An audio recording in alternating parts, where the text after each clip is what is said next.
Yo, what's up, guys? We're back with another UFC prediction video for the UFC fight card in Seattle. It's Henry Cejudo against Song Yadong. I mean, the last two cards we didn't do a prediction video, but of course we did the predictions. It's on the UFC tracker.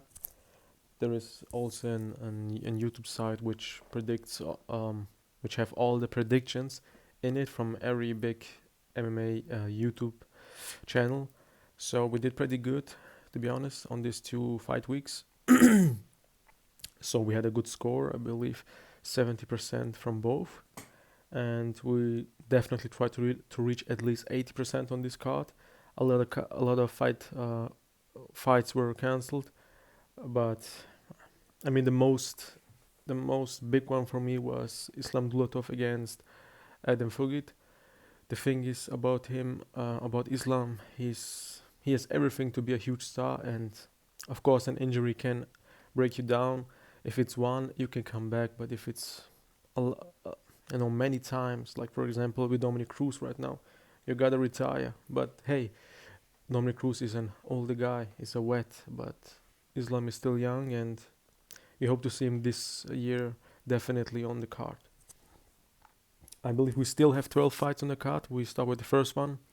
Modestas Bukauskas against Rafael Cerquera.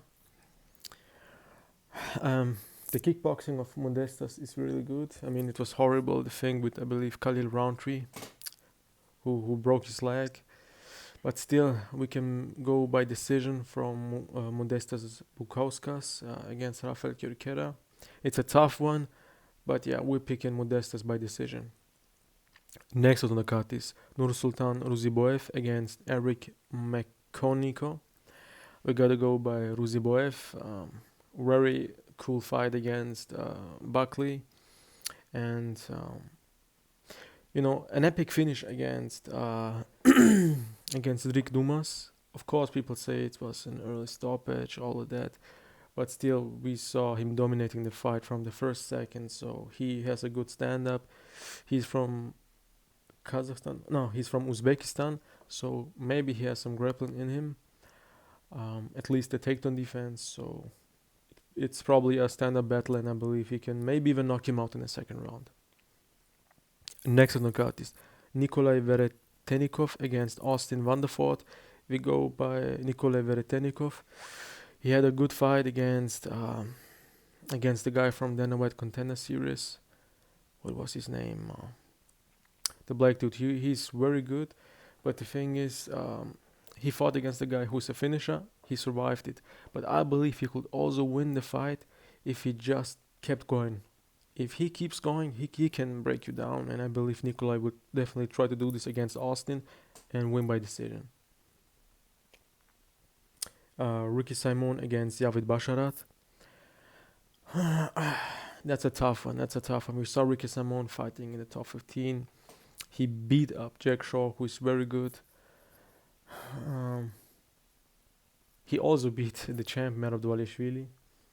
That's a very tough one. On the other hand, Javid Basharat is, he's striking, his distant management. He also has some good takedown defense, so it's a very tough one. Do we go with a guy who proved himself to be a UFC at least top 25 fighter, or a guy who has huge expectations? We go by Javid because he lost his last fight, and I believe he definitely don't want to lose this fight. He lost the last fight by decision against Ayman Zahabi. I believe he'll try everything to do to win this fight. So 29-28, very close win by Javid Basharat. Next on the card is Manzor Abdulmalik against Nick Klein. First round TKO from Manzor Abdulmalik. Next on the card is Andre Fili against Melkizael Costa. We go. That's a tough one too, because Andre Fili back in the days, Ultimate Fighter, I fought these guys. Also some huge expectation, not championship material, but at least a Dan Hooker, type-ish. A guy who can win a lot of fights, maybe lose some, but win against good names. But Andre Fili just lost to good names, he got finished by a lot of them. Dan Ige, Brito. So I don't know, Melkizael Costa isn't the best guy in the UFC, but he can take punches, so I believe he can take the shot from Andre Fili. but also his striking is good. So I believe a decision win from Costa is in the pocket. 29-28, maybe even 30-27 for Melquizael Costa. Next on the card is Ion Cutelaba against Ibo Aslan. And the thing with Ion Cutelaba is he won against guys like Khalil Roundtree, pretty bad. Like he finished them. He knocked out a lot of guys, but also he can be finished. So he's a first round fighter, and Ibo Aslan can knock you out in the first round. Ibo Aslan. The thing is, the fight against the Swedish guy was very concerned for me, but of course he proved himself in Abu Dhabi against the Brazilian debut fighter. But the thing is about the Brazilians, if they fight in Abu Dhabi, they always perform very bad. They go by the prime example from Anderson Silva. But yeah, still, if Ibo Aslan loses this fight, it isn't that bad. We gotta see how he lost, but definitely he needs to win this by first or knockout. He gotta make a big name for himself. He has some good post fight interviews, which makes him a name. Good or bad, it's still viewers on that. So yeah, I believe the first round knockout for Ibo Aslan is what we expect. Yeah, now the main cut. Alonso Menifield against Julius Walker. That's a tough one too, because Menifield can finish you, but I believe the thing is with Walker, he can find the chin. He can find the chin, and I see him find the chin also in the first round by knockout. I give big hopes to Julius Walker, so let's go by Julius Walker by first round knockout. Next on the card is John Silva against Melzik Bagdasaryan. Melzik is a very good stand-up fighter. I like him a lot. He's some kind of an Armen Petrosian, same country, but John Silva is from the clan, the nerd clan. So his striking must be good, and we know he has finishing abilities, power, fast, speed. It's now in the featherweight division, and I see second round TKO. Let's go by second round TKO for John Silva. Next on the card is Rob Font against John Matsumoto. John Matsumoto is undefeated. He is like the guy who knows how to win and knows how not to lose. But it's nothing special. We have some type of fighters like that, but I believe against a guy like Rob Font, you gotta do more, and that's the thing. You gotta do more. He can do more because a lot of top 15 fighters couldn't do that. So we go by Rob Font. Third round knockout. I believe the first two will be very competitive, and the coaches will yell on Rob Font and say, finish that guy, and he will finish him in the third round.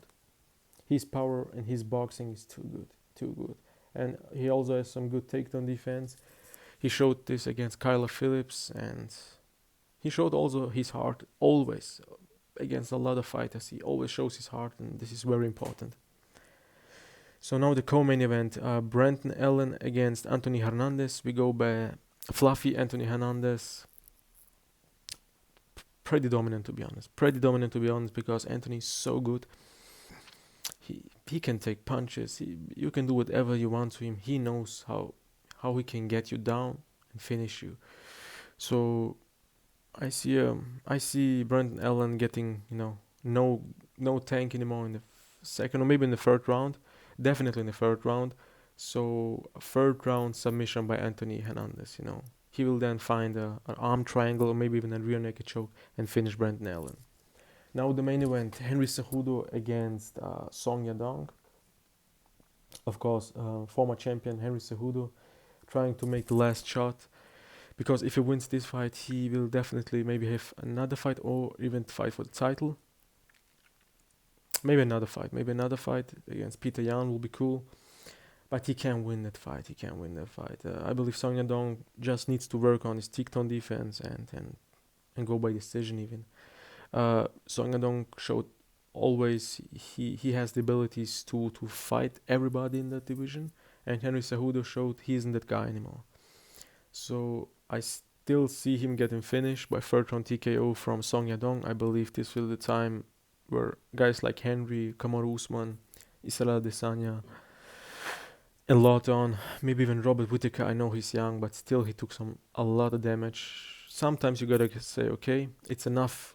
Not enough with the sport, but at least against this high machines like these young guys who want to take the head off, and he will learn it in that fight because a third round TKO from Song Yadong is in the pocket.